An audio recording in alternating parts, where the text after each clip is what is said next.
Welcome everybody, my name is Brendan Snyder. Thank you for joining me. If you're new to my channel, please help support it by clicking the subscribe button. I would greatly appreciate it. And as an added bonus, you'd be able to stay up to date on all that's going on in the world of music. All right, we're going to take a look today at former Kiss guitarist Ace Frehley's new album, Origins Volume 2. It's the second in the series of his cover albums. This just came out on September 18th of 2020. And so Ace got his start in Kiss all the way back in 1973. And at the time he created the Spaceman or Space Ace persona, which has certainly continued on into his solo career. And the band themselves rose to fame in 1975 with the first release of the Kiss Alive album, arguably considered to be one of the greatest live releases, although it's long been known that the album itself was heavily overdubbed with additional live audience reaction added to it. The record was meant to capture and represent the experience of a live show, which it certainly did, and skyrocketed the band to fame. 1977 saw the first lead vocal performance by Ace Frehley on the song Shock Me off of the album Love Gun. And in 1978, each of the members of Kiss made solo albums, with Ace Frehley's being the most successful out of all of them, resulting in the only hit from the four albums, the cover of New York Groove from the band Hello. Ace left Kiss in 1982 to pursue a solo career. However, he actually wouldn't form his own band until 1984, and it would be even longer until their debut album was released in 1987. Little known fact, though, is that Ace actually retained 1/4 share of the Kiss partnership all the way until 1985. So even though he was out of the band in 1982, he still actually retained part of the Kiss partnership until 1985, which means he received 1/4 of the profits for both the Lick It Up and Animalized albums, despite no involvement in the band. And so perhaps these financial rewards, because those albums were quite successful, kept him from moving very fast in his own venture. His band Frehley's Comet would release two solo albums, or two studio albums I should say, the self-titled in 1987 and then Second Sighting in 1988, 1 year later. And then he would make his second solo album, Trouble Walking, in 1989. Strangely, though, this would contain a Kiss song on it, Hide Your Heart, which was from the Hot and Shade album, released the same year. So kind of surprising that he would cover a song by his former Kiss bandmates off of an album that came out the same year, competing with each other.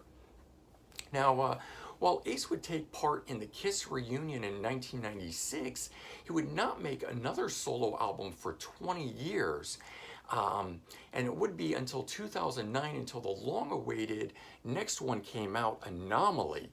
And then over the last 11 years, Ace has been actually very prolific, releasing albums every few years. Space Invader in 2014, followed by the first volume of Origins Volume 1, coming out in 2016, and then Spaceman in 2018, his last album of original material, which brings us to Origins Volume 2, the album we want to talk about today.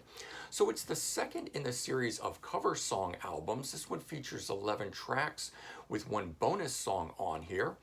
And, Ace has always done really well with cover songs.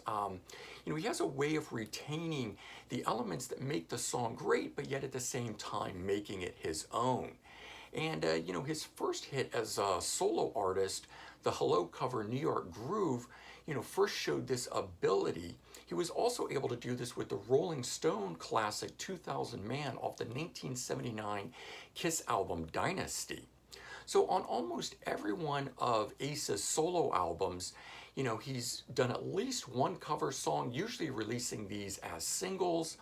And what's interesting, on the first Origins Volume 1 album that he does, he actually covers himself on two Kiss songs, Parasite and Cold Gin. And then here on Volume 2, he covers another Kiss song, She by Gene Simmons. So kind of cool that he's also covering himself while covering other great artists on here. Always great to get, one of his own Kiss songs on a album of his. And the formula here on volume 2 is much the same as it is on volume 1, picking songs that influenced him and then selecting great guest artists to help him out on it. Like on the Rolling Stones song Jumping Jack Flash, it features Lita Ford on vocals. She was actually on the first Origins volume 1, and then the Humble Pie song 30 Days in the Hole features Cheap Trick vocalist Robin Zander, and the Jimi Hendrix song Manic Depression features fellow Kiss guitarist Bruce Kulick on it, which is pretty cool. I don't know if this is the first time both of these guys have recorded together or not, but certainly makes interesting hearing two great Kiss guitarists on one song. And then one of the great standout songs on here, in my opinion, that Ace makes his own is the album opener on here in the Led Zeppelin classic Good Times, Bad Times.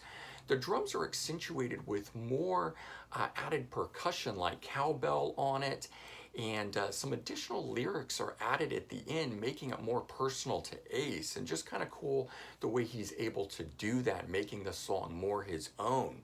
Another cool twist on the album is the Mountain song Never in My Life, where he uses the lyrics from the Japanese pressing of the album with the bolt of lightning reference, certainly again making it more personal to him. Space Ace, where he uses that as part of his logo, so the bolt of lightning reference makes even more sense here. And then on the Deep Purple song Space Trucking, he works in his Kiss persona, Space Ace, into the title of the song by singing it as Space Ace Trucking. So again, pretty cool the way he does that there. And there's a lot of this going on throughout the album, making it quite unique and very fun and energetic listen, hearing all these little tweaks that he does to it. So let's take a quick peek at this thing. This is the front cover of it. Really cool artwork, and I do like the blue and the whole space theme that's going on. And then he's got on the back side of this a zoomed in picture of Madison Square Garden, where he's from, of course, New York. And then here's the inside of that. If we pop out the disc, you get a little zoomed in thing from that part of the album there. And then it's got a cool poster inside this thing. Let me unfold it here. Zoom in of the album artwork itself. But the best part of this is this one, unlike Origins Volume 1, has a really great write-up. You can see how much there is here, going through these songs, why they were selected, some of that cool information I was telling you about, what makes each of these songs unique. That information is in here. So it really makes for a fun read while listening to it, understanding the little tweaks and things that are going on within it. So bottom line on this album here, I think, just like Volume 1, there's a lot of energy on this record. It's certainly a really fun listen. If you're a fan of Ace Frehley or Kiss, this is really enjoyable in my opinion. But as a covers album, it's quite unique the way he embellishes certain tracks and yet still retains the classicness, through those songs. And if you've enjoyed Volume 1 and you're liking this one, Volume 2, he's already announced that he's planning on doing a Volume 3, so certainly something to be looking forward to on down the road. All right, I hope you guys enjoyed this, and if you did, as always, please remember to comment, like, and subscribe. Please help support my channel. I would really appreciate it. All right, guys, take care, have a great one, and I'll see you all real soon.